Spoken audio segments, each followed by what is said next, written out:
Hey there, guys. How's it going, guys and gals? I hope everyone is doing well. I know it's a crazy time.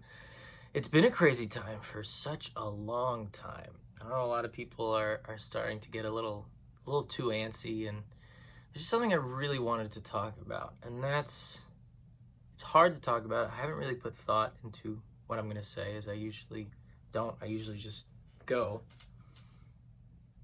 This is really hard to talk about because it's just like, woo, just kind of putting things on the table, especially in our communities, in the Jewish community, religious community, whatever community you're in, and even just in the world.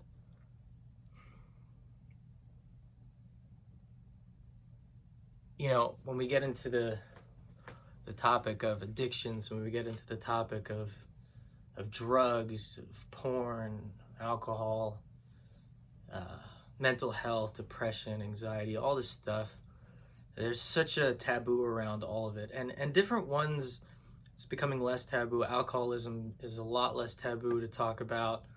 Uh, Drug addiction is becoming a lot less taboo to talk about. Sex addiction, pornography addiction, huge taboo. Way more shame and guilt around that. People struggling with anxiety and depression and different mental health issues. Eating disorders are still very, very shameful, even though everyone's talking about it. And nobody wants to admit that they struggle with real things because it's not accepted.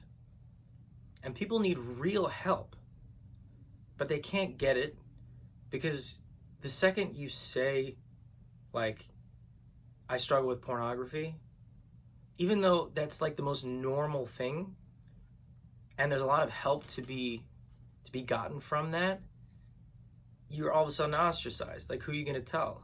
You're in yeshiva, you're in ninth grade, 10th grade, 8th grade, you're in Beis Yaakov, you struggle with pornography, masturbation, and other things in that area. Who are you going to tell? So you keep it inside and you think I'm crazy, and you just suffer with it for years. You can be in 10th grade, you can't stop drinking alcohol, and you have the sense that like something's got to change. But what are you going to say? I can't stop getting drunk. I can't stop smoking pot. And again, all these things, you know, alcohol's not bad, you know, smoking pot is like, all these things are personal choices, and sometimes using things in moderation, not sometimes, using in moderation is not necessarily a bad thing. But what about the people that can't stop, and they're watching their lives just crash and burn? And what are you going to say? Because according to the Torah, you do some of these things, you're like evil, you know? Like, there's no coming back from that. As if like nobody masturbates or watches porn, nobody's hooking up, nobody's smoking pot. We don't do that. And there's so much shame and hiding. And then of course it's like, well, if this is the way that Judaism treats this is the way that the God of my parents treats me and talks about me, then I don't want anything to do with it. Because if I can't stop, and I'm bad if I can't stop, so then I have two choices. Either I can try to get help, but I can't get help because nobody can know. And even if you could tell people, there's still so much shame and pain behind it that you don't. Then screw religion and screw God, and then just go off on your own. And then not only did you just give up something that's very precious and is really beautiful, but now you have to find yourself sometimes as early as middle school now, or high school, where you've been alienated because of this from your community, from your friends, from your support. And now you're on your own.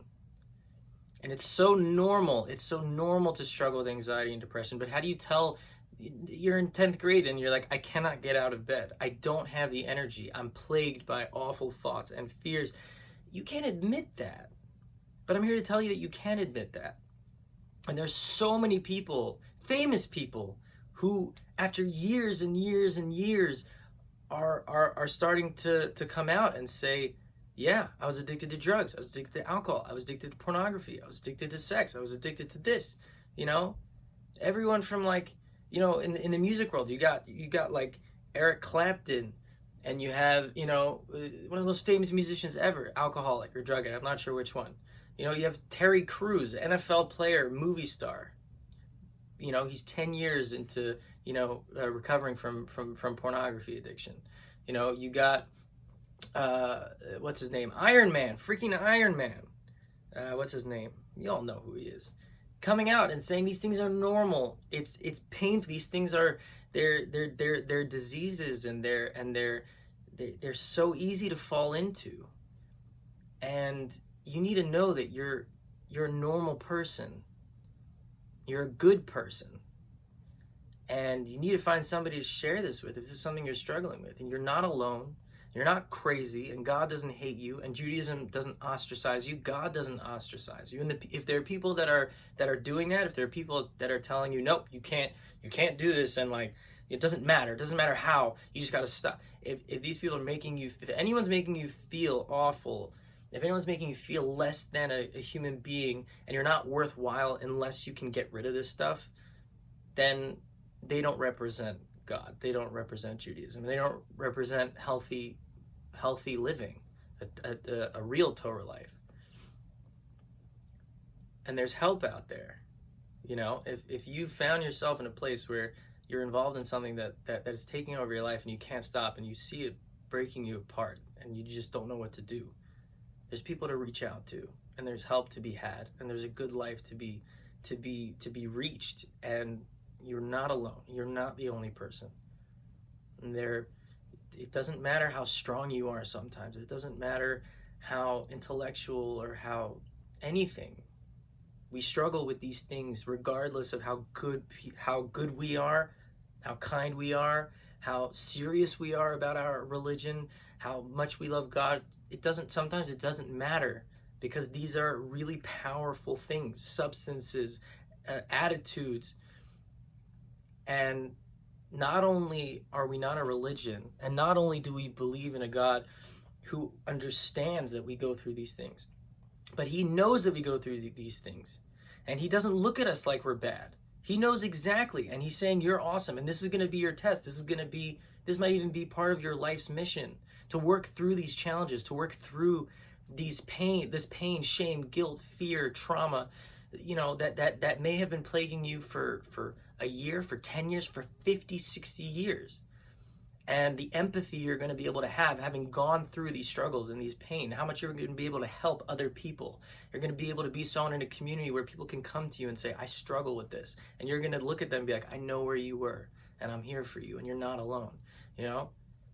If someone come over to you, I've been struggling with porn, man, I can't stop, I don't know what to do. You're not alone. You're going to be one of those people that can, you know, someone's going to come and say, I can't stop smoking pot. And I know that other people can smoke a little bit, and it's okay, it doesn't ruin their life, but I just can't stop, and it's ruining my life. And you might be someone who can look at them and say, I know where you've been, I was there, and this is what I did. And maybe you don't even know what you can do, but you can be there, and you can have empathy for them, and you can know that you can give them a hug.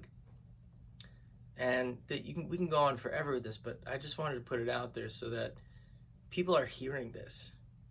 And none of these problems care whether you're a man, whether you're a woman, whether you're straight, whether you're gay, whether you're in high school, whether you're Jewish, whether you're religious, whether you're Christian, Muslim, 70 years old, 15 years old. It doesn't matter. It doesn't matter. These things, all of, you know, as human beings, we struggle.